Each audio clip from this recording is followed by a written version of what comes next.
Bismillahirrahmanirrahim. Assalamualaikum warahmatullahi wabarakatuh. Alhamdulillah nahmaduhu wa nasta'inuhu wa nastaghfiruh wa na'udzu billahi min shururi anfusina wa min sayyiati a'malina. May yahdihillahu fala mudilla lahu wa man yudlil fala hadiya lahu. Asyhadu an la ilaha illallah wahdahu la syarika lahu wa asyhadu anna Muhammadan abduhu wa rasuluh. قال الله تعالى في كتابه الكريم يا أيها الذين آمنوا اتقوا الله حق تقاته ولا تموتن إلا وأنتم مسلمون يا أيها الناس اتقوا ربكم الذي خلقكم من نفس واحدة وخلق منها زوجها وبث منهما رجالا كثيرا ونساء واتقوا الله الذي تساءلون به والأرحام إن الله كان عليكم رقيبا يا أيها الذين آمنوا اتقوا الله وقولوا قولا سديدا يصلح لكم أعمالكم ويغفر لكم ذنوبكم ومن يطع الله ورسوله فقد فاز فوزا عظيما أما بعد فإن أصدق الحديث كتاب الله وخير الهدي هدي محمد صلى الله عليه وسلم وشر الأمور محدثاتها فإن كل محدثة بدعة وكل بدعة ضلالة وكل ضلالة في النار. Ikhwani wa akhwati wa ummahati rahimani rahimakumullah. Alhamdulillah kita memuji Allah Azza wa Jalla dan kita bersyukur atas nikmat Allah Azza wa Jalla dan kesempatan yang Allah berikan pada kita. Allah masih mudahkan kita belajar, bermajlis ilmu, membaca kitab-kitab para ulama. Dan juga alhamdulillah kita juga bersyukur kepada Allah Azza wa Jalla. Allah mudahkan kita juga sarana untuk memahami Al-Quran dan hadis dan kitab para ulama. Sarana memahami Al-Quran dan hadis dan kitab para ulama adalah bahasa Arab. Yang mana bahasa Arab ini adalah merupakan alat cara kita memahami Al-Quran dan hadis yang wajib kita memahaminya. Maka berbahagialah para santri-santri, berbahagialah para talib ilmi, penuntut ilmu syar'i, baik kelas kelas yang memang mondok atau kelas dewasa.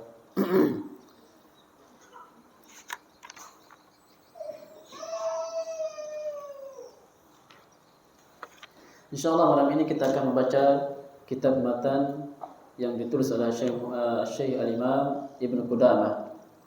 Namun sebelumnya kita merajaah sedikit tentang kaidah-kaidah yang sangat bagus dan ringkas yang ditulis oleh Syekh Muhammad Ibnu Shalih Al-Utsaimin di awal-awal syarahnya. Kitab yang sangat bagus berbicara masalah kaidah-kaidah ini adalah kitab beliau Syekh Muhammad Al-Utsaimin yang beliau beri judul kitab Al-Qawaid Al-Muthla fi Asma'illah wa Sifatihi Al-Ulya. Jadi kitab khusus, tebalnya seperti ini kitabnya, Masya Allah. Namun beliau ringkas dalam berapa kaidah dalam pembukaan ini, ada 3 kaidah, Masya Allah. Beliau ringkas menjadi 3 kaidah di dalam syarah Lum'atul I'tiqad ini. Kita akan merajaah. Bagi yang masih ingat, Masya Allah, Allah ibarik fi. Kalau tidak kita akan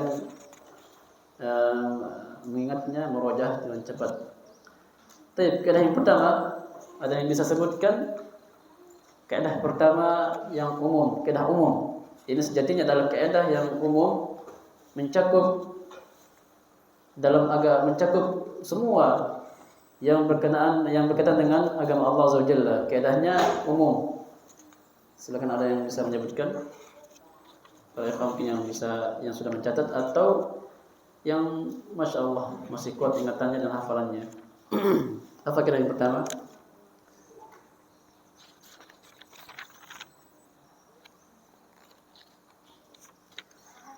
Para ulama mengatakan al-ilmu fis sudur la fis sutur. Ilmu itu di dada, bukan di buku. Artinya apa? Ilmu itu dihafalkan, dan ilmu itu apa yang kita hafal. Makanya para ulama sangat menekankan hafalan. Sangat menekankan hafalan. Dan hafalan ini bukan berarti hanya anak-anak yang punya. Kita pun yang dewasa juga bisa menghafal. Hanya saja kita mungkin butuh fokus yang banyak. Demikian. Mungkin ikhwah atau akhwat menyaksikan atau mengikuti kajian Al-Ustaz Al-Fadil Ustaz Umar, yaitu tema apa? Belajar agama dari Fudail bin Iyad. Masya Allah. Memang kisahnya demikian.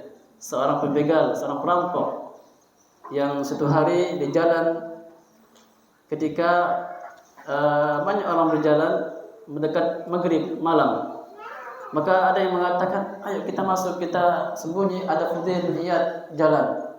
Takut sama dia. Maka Fudail bin Iyad, masya Allah, sebegitunya orang takut dengan saya. Itu cerita dia bertaubat.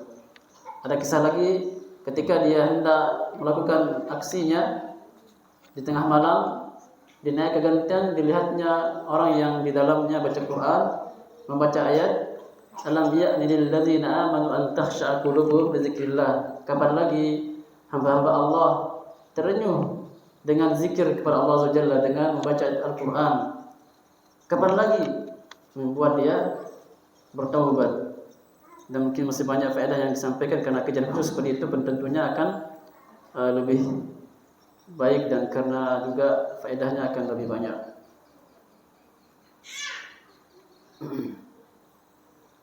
Dan benar apa kata para ulama, bahwasanya ilmu kita yang kita hafal, insyaallah. Makanya para ikhwah walaupun dia sudah berkeluarga, sibuk, dia masih kuat ingatan hafalannya, gunakan. Sesibuk apapun dia, maka dia akan kuat mengingatnya. Itu hafalan. Kalau tidak kita kuat hafalan kita, masih bisa kita dorong atau asah dia dengan memurojaah, sering murojaah, membacanya lagi, setelah kita ingat lagi ilmunya. Itu cara mengingat ilmu, dengan banyak murojaah juga. Memang ada hamba Allah yang sifatnya memang kuat hafalannya, sekali baca hafal. Dan itu cara belajar nomor satu. Imam Syafi'i mengatakan dalam bait syairnya, "Akhi, lan tanal ilma illa bi sittatin." Akhi, saudaraku, engkau tidak akan mendapatkan ilmu kecuali dengan 6 perkara. Zaka'un, sa'unabika an tafsilha bi bayanin. Sa'unabika an tafsilha bi bayanin. Aku akan kabarkan engkau dengan penjelasan di bawah ini. Yang pertama adalah zaka'un wa hirsun. Pertama adalah kepintaran. Pintar ini mencakup di sana pintar menghafal dan pintar memahami, masuk di situ. Wahirs, dan semangat juga, wajtihadun, dan juga sungguh-sungguh, semangat dan sungguh-sungguh. Wa bulghah, dan juga biaya. Biaya di sini maksudnya biaya, kalau ulama dulu biaya pergi ke sang guru. Adapun belajar memang pada asalnya gratis. Tidak ada yang bayar bulanan pada asalnya. Yang dimaksudkan tetap juga membutuhkan biaya itu perjalanan ke sana. Sebagaimana kita singgung perjalanan para imam kita, Imam Ammar ibn Syu'bah kalau tidak salah, yang orang tuanya menjual rumahnya untuk dia dikirim belajar, butuh perjuangan. Adapun menyampaikan ilmu memang gratis. Allah mengatakan alim majjanan kama tata'allam majjanan. Ajarkanlah gratis sebagaimana engkau dulu belajar gratis pada asalnya. Jadi yang butuh biaya ini adalah memang seperti kita pasti butuh biaya tempat dan segala macam dan berjalan. Kan tidak mungkin kita lanjut belajar tanpa lampu dan seterusnya seperti zaman dulu, masya Allah. Jadi butuh tetap pengorbanan, biaya dibutuhkan. Artinya kita usaha memenuhi segala sarana tersebut dalam belajar. Kita murojaah tadi. Ada yang bisa sebutkan? Silakan. Kaidah yang pertama, ada 3 kaidah kesimpulannya. Yang 2 dan 3 bercabang, masing-masing 4 cabang kalau tidak salah.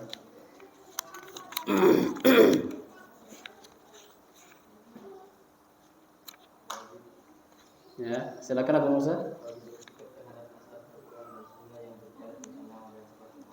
Baik. Itu kaidah yang pertama, umum kaidah ini. Wajib bagi kita untuk berada di atas nas Al-Quran pada zahir maknanya. Zahir maknanya kita harus tetapkan tanpa kita memalingkan maknanya. Jadi kewajiban kita adalah kita tetapkan Al-Quran dan Hadis pada zahir maknanya. Tidak boleh kita pindah kecuali dengan sebab atau hujjah yang kuat. Demikian. Kaidah yang kedua tentang Asma'illah, kaidah-kaidah tentang Asma'illah, nama-nama Allah. Ada 4 cabang. Apa cabang pertama?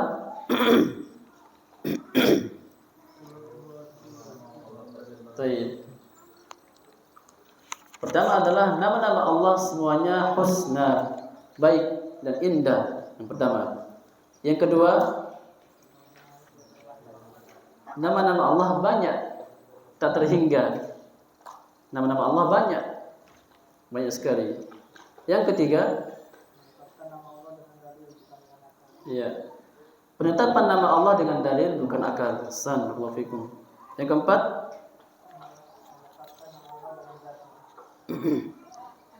setiap nama Allah menunjukkan zatnya dan sifatnya. Jadi nama Allah itu menunjukkan pada zat dan sifat. Demikian. Makanya adanya Al-Quran, kalamullah, berarti Allah berbicara. Tapi oleh al-batil, al-bidah, mereka menafikan sifat Allah.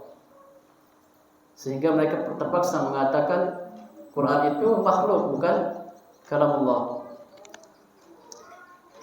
Berikutnya kaidah yang ketiga, ada 4 cabang juga.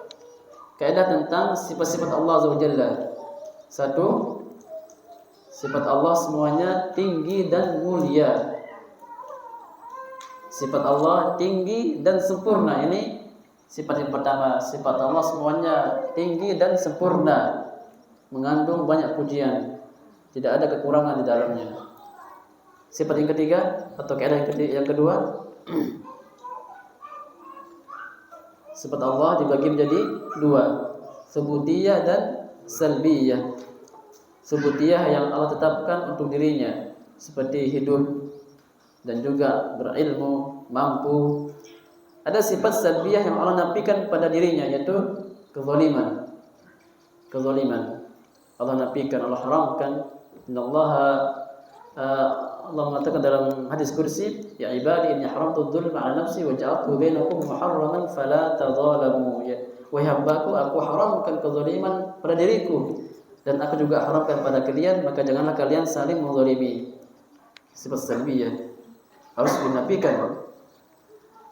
Kaidah yang ketiga adalah apa? Sifat subutiyah yang tadi temannya apa? Lawan katanya salbiyah dibagi 2. Sifat subutiyah yang wajib tetapi ada 2 macam. Ada dzatiyah, ada fi'liyah. Dzatiyah ini yang kembali kepada zat Allah Azza wa Jalla yang senantiasa mempunyai sifat tersebut. Seperti alim, Allah senantiasa mengetahui, Allah senantiasa merahmati, Allah senantiasa mampu. Demikian. Termasuk ilmu ini adalah sifat dzatiyah. Makanya di sini letak penyimpangan qadariyah yang mengatakan bahwasanya Allah tidak mengetahui apa yang terjadi pada hambanya kecuali setelah kejadian. Ini menafikan ilmu Allah Azza wa Jalla. Masya Allah, beraninya mereka. Maka Ahlussunnah wal Jamaah menetapkan Allah mempunyai sifat dzatiyah dari awal sampai akhir, dari awal sampai azali. Allah mempunyai sifat alim, ilmu. Maka apapun yang terjadi pasti Allah semua mengetahui apa yang terjadi dari takdir hambanya. Fi'liyah, sifat fi'liyah ini yang berkaitan dengan masyiatillah, kehendak Allah. Kapan Allah berkehendak akan terjadi. Yang terakhir kemarin tentang sifat-sifat Allah ini ada 3 pertanyaan. Apakah dia hakikat? Naam, dia hakikat. Dia pasti dia pasti hakiki, bukan majaz. Karena memang pada asalnya orang berbicara dengan sebenarnya. Pada asalnya orang berbicara dengan sebenarnya, apalagi Allah Azza wa Jalla yang tersucikan dari segala kekurangan dan kejelekan. Manusia saja berbicara pasti dengan sebenarnya yang diinginkan. Kecuali yang berniat menipu, maka dia berbicara berbeda dengan di hatinya. Seperti orang munafik, dia akan berbicara bukan dengan hakikat hatinya. Dan juga sifat Allah apakah boleh dibagaimanakan? Maka tidak boleh, karena memang Allah tidak kabarkan seperti apa gambarannya, seperti apa bagaimananya, ini tidak boleh. Yang terakhir pertanyaannya adalah apakah sama dengan sifat Allah, apakah sama dengan sifat makhluk? Tentu tidak sama. Ya, ada kaidah yang terakhir itu kaidah nomor 4. Jadi ada 4 kaidah yang disampaikan di sini oleh Syekh Muhammad At-Tamimi, Syekh Muhammad Ibn Shalih Al-Utsaimin dalam muqaddimah syarahnya, yaitu sebuah kaidah yang kita membantah al-batil. Semua al-batil kita bantah dengan kaidah ini, yaitu perkataan mereka tentang menafikan sifat bagi Allah ini pertama menyelisihi zahir nas, menyelisihi makna nas secara zahir. Yang kedua menyelisihi tariqatus salaf, yaitu manhajus salaf. Mereka menyelisihi manhaj salaf, manhaj sahabat. Kenapa? Karena sahabat membaca Al-Quran, mereka malah menyaksikan wahyu, mereka mengamalkan wahyu lewat di dalam kehidupan mereka ayat sifat tentang tangan, tentang wajah, tentang melihat, mata, dan seterusnya lewat. Bahkan mereka menghafal Al-Quran, tapi mereka diam, tidak ada bertanya kenapa dan menafikan, tidak. Mereka diam semua. Itu artinya mereka ketika berbicara boleh berbicara, tapi jangan menafikan. Ketika mereka menafikan atau menyerupai, mereka menyimpang dari manhajus salaf. Penyimpangan awal kali terjadi pada masalah ini, menyimpang dengan pemahaman sahabat. Makanya at-tamasuk bima kana alaihi ashabu Rasulillah wal iqtida'u bihim aslun min usul al-sunnah. Berpegang teguh dengan pemahaman sahabat dan mengikuti sahabat adalah merupakan pokok agama Islam. Barang siapa yang menyelisihinya maka akan sesat jalannya. Maka benar inilah pokok yang diselisih oleh semua kelompok yang ada, baik kelompok Khawarij dan Murji'ah dan juga Rafidah. Semua kelompok Ahlul Bid'ah mereka menyimpang dari pokok yang pertama ini yang telah dituliskan oleh Imam Ahmad, insyaallah karena ada pada kajian usul sunnah. Dan membuktikan akan kebatilan mazhab mereka, kebatilan penyimpangan Ahlul Bid'ah ketika menyelisihi manhaj salaf, tidak ada dalil yang mereka gunakan, dalil kuat tentunya, dalil sahih, tidak ada dalil sahih mereka. Ada dalil tapi dhaif dan juga dalil yang sifatnya tidak benar. Jadi mereka memang ada dalilnya, akan tapi mereka berdalil dengan kebatilan, salah memahami ayat misalnya.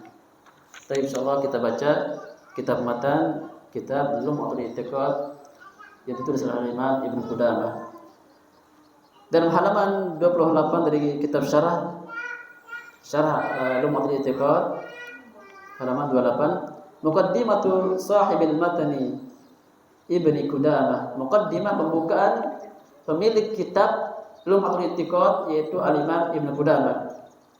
Qala Asy-Syaikh Al-Imam Al-Allamah, berkata Asy-Syaikh Imam Al-Allamah Muwafaquddin Abdullah Ibnu Ahmad Ibnu Qudamah Al-Maqdisi alaihi rahmatullah. Berarti nama Al-Imam Ibnu Qudamah siapa? Nama aslinya Abdullah. Ya, namanya Abdullah Ibnu Ahmad.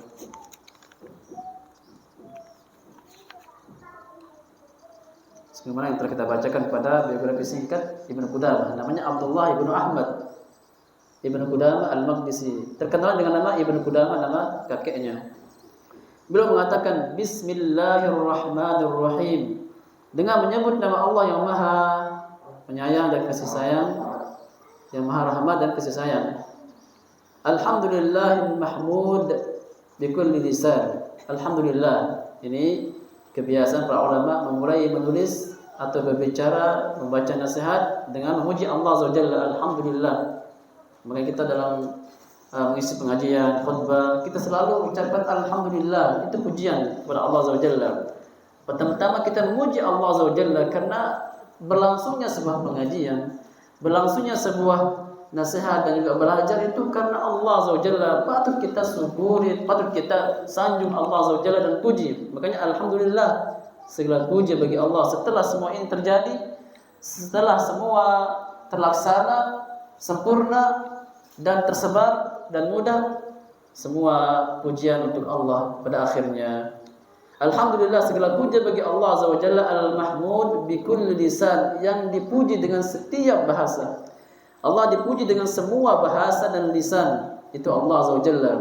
Al-ma'bud fi kulli zaman. Allah diibadahi, disembah di setiap zaman dan makan. Allah diibadahi di setiap tempat dan setiap waktu.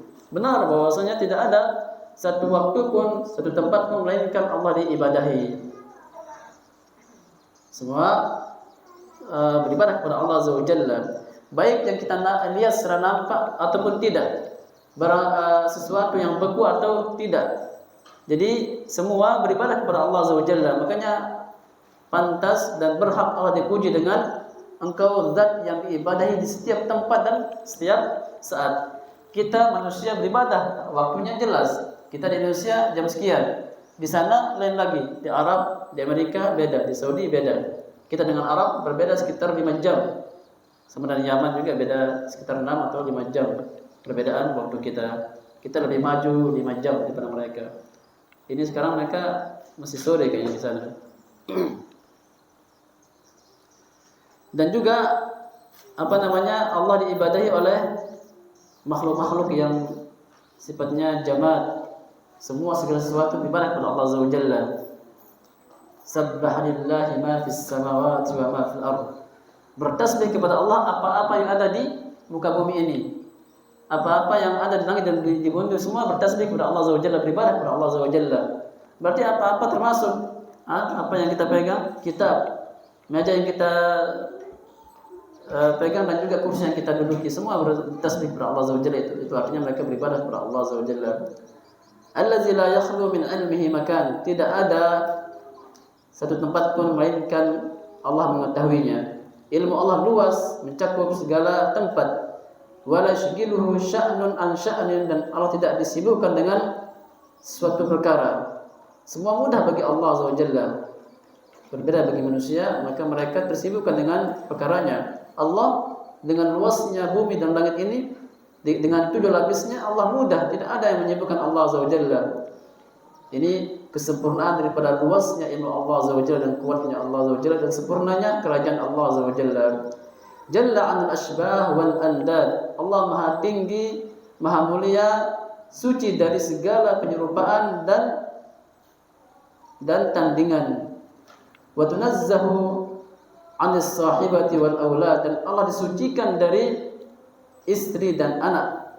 Karena memang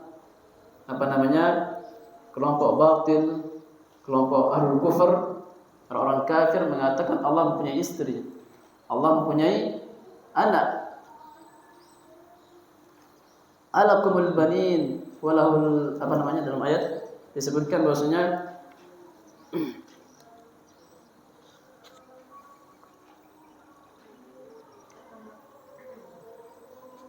apakah bagi Allah anak perempuan dan bagi kalian anak laki-laki? Jadi mereka ahlul kufur, orang kafir mengatakan Allah punya anak. Makanya Allah bantah dalam surat Al-Ikhlas, Qul huwallahu ahad, Allah Maha Esa, Allahus Samad, segala sesuatu butuh kepada Allah Azza wa Jalla. Lam yalid wa lam yulad, Allah tidak dilahirkan dan tidak beranak. Ini membantah semua akidah al-batil. Wa nafadha hukmahu fi jami'il ibad, dan Allah melaksanakan segala hukumnya kepada semua hamba tanpa terkecuali. Allah akan tegakkan hukumnya, Allah akan jalankan hukumnya kepada semua hamba tanpa terkecuali. La tumathilhu al-uqul bit-tafkir. Akal tidak akan dapat menyerupai, menyamainya dengan pikiran-pikiran, tidak bisa. Wala tatawahhamuhu al-qulub bit-taswir. Dan hati tidak akan bisa dapat menggambarkan seperti apa Allah Azza wa Jalla. Karena besarnya Allah, karena tingginya Allah Azza wa Jalla, karena sempurnanya ilmu Allah Azza wa Jalla. Laisa kamitslihi syai'un wa huwas samiul basir. Laisa kamitslihi syai', tidak ada yang serupa dengan Allah sesuatu apapun. Wa huwas samiul basir, dan Allah Maha mendengar dan Maha melihat. Kelompok Ahlul Batil yang menafikan sifat Allah berdalil dengan ayat ini. Mereka berdalil dengan ayat ini, laisa kamitslihi syai', tidak ada yang serupa dengan Allah sesuatu apapun. Jadi mereka menafikan sifat-sifat Allah dengan ayat ini. Namun demikian kebiasaan Ahlul Batil dan Ahlul Bidah, mereka memotong-motong ayat, memotong hadis. Seperti di sini mereka memotong laisa kamitslihi syai', tidak ada yang serupa dengan Allah sesuatu apapun. Mereka menafikan sifat-sifat Allah, tangan dan wajah, penglihatan, dinafikannya karena itu sifat bagi manusia dan bagi makhluk. Mereka nafikan dengan ayat ini. Padahal mereka tidak membaca ayat setelahnya, wa huwas samiul basir, bahwasanya Allah Maha mendengar dan Allah Maha melihat. Maka ini artinya Allah mempunyai sifat, akan tapi sifat Allah tidak sama dengan sifat makhluk. Lahul asmaul husna was sifatul ulya.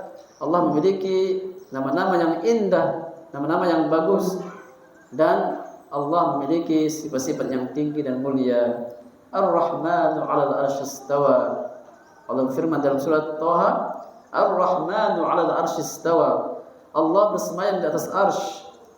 Dan arsy ini adalah makhluk paling besar. Jadi dunia yang kita lihat ini, atau bumi yang kita lihat luasnya dan besarnya dan besarnya, dan langit yang kita lihat dan 7 lapisnya alangkah besarnya. Di atasnya ada air, di atasnya lagi ada kursi, di atasnya lagi ada arsy yang paling besar. Berikutnya di atasnya Allah Azza wa Jalla yang maha besar. Lahu ma fis samawati wa ma fil ardh. Maka bagi Allah apa-apa yang ada di langit dan di bumi. Wa ma bainahuma, dan apa-apa yang ada di antara langit dan bumi milik Allah Azza wa Jalla. Wa ma tahta tsara, dan apa-apa yang di atas tanah. Wa in tajhar bil qaul, jika engkau besarkan suaramu, fa innahu ya'lam as-sirra wa akhfa, maka Allah mengetahui sesuatu yang tersembunyi dan yang dirahasiakan. Jadi dalam ayat ini, dalam surat Thaha, menetapkan bagi Allah sifat istiwa, bahwasanya Allah bersemayam di atas arsy. Akan tetapi Ahlussunnah wal Jamaah hanya menetapkan sifat bersemayam, akan tetapi hakikatnya bersemayam tidak mereka mengetahuinya, karena tidak ada dalil yang menceritakan tentang seperti apa Allah bersemayam. Kalau raja, presiden duduk di singgasananya, ma'ruf tata caranya seperti apa. Namun Allah, kita belum melihatnya, kita belum membacanya. Bagaimana kita tetapkan Allah seperti makhluk lalu akhirnya kita nafikan? Nah, ini kesalahan Ahlul Bidah, Ahlul Batil, Al-Mu'attilah atau Al-Musyabbihah.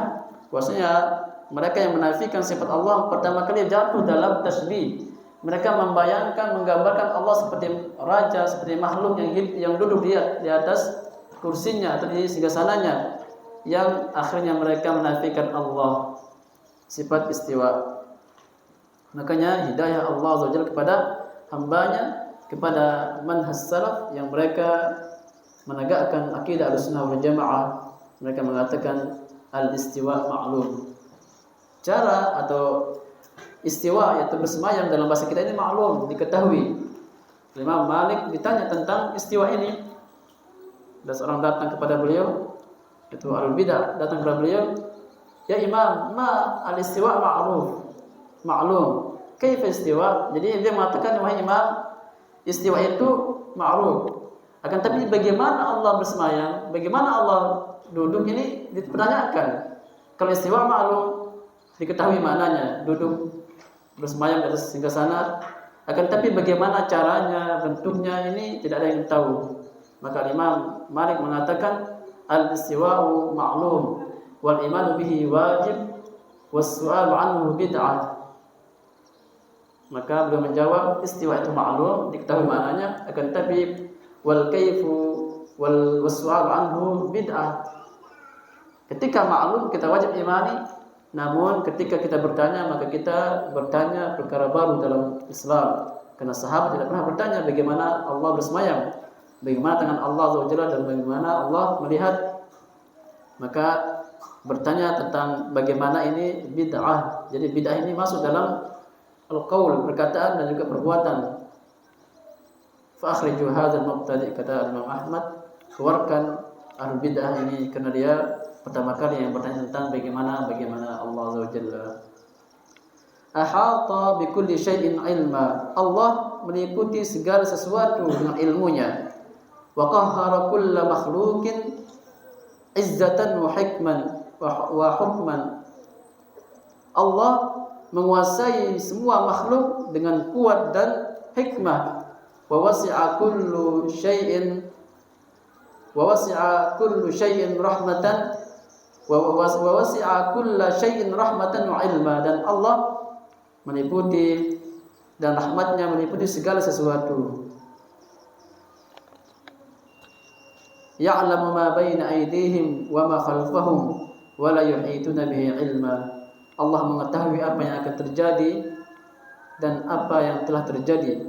Wa la yuhituna bihi ilma, dan mereka makhluk tidak akan dapat menyamai Allah dan mengetahui ilmu Allah Azza wa Jalla yang luas. Mausufun bima wasafa bihi nafsah fi kitabil azim. Dan Allah itu mausuf, disifati dengan sifat yang Allah telah tetapkan dalam Al-Quran. Wa ala lisani nabiyihil karim, dan Allah disifati dengan apa yang Nabi Muhammad tetapkan, sifatkan dalam Al-Hadis. Ini perkataan Imam Ibn Qudamah. Dapat kita pahami akan benarnya dan sahihnya akidah Imam Ibn Qudamah. Yang berikutnya Imam Syekh Muhammad Ibn Utsaimin akan menyarah dan menyimpulkan mutiara faedah yang disampaikan oleh Imam Ibn Qudamah dalam muqaddimah ini. Jadi dari muqaddimah dapat kita pahami isi kitab, bahwasanya Imam Ibn Qudamah berbicara tentang nama-nama dan sifat Allah Azza wa Jalla. Nah, dari awal beliau berbicara Allah disucikan dari segala hal yang serupa dengannya, dan Allah disucikan dari an-nid, yaitu tandingan-tandingan. Maka dapat dipahami kitab ini berbicara tentang asma wa sifat. Ini yang disebut oleh para ulama ilmu balaghah dengan bara'atul istihlal. Bara'atul istihlal adalah seorang penulis menggambarkan isi kitabnya di muqaddimah, di pembukaan. Dan kita baca muqaddimah tadi, beliau berbicara masalah asma wa sifat. Berarti kitab ini dapat dipahami kita berbicara tentang asma wa sifat. Insyaallah pada kajian berikutnya kita akan sampaikan ta'liq Syekh Muhammad Ibn Shalih Al-Utsaimin dalam syarahnya. Aku qauli hadza wa astaghfirullah li wa lakum wa li sa'iril muslimin fil mizan innahu huwal ghafurur rahim. Wa akhiru da'wana alhamdulillahi rabbil alamin. Wassalamu alaikum warahmatullahi wabarakatuh.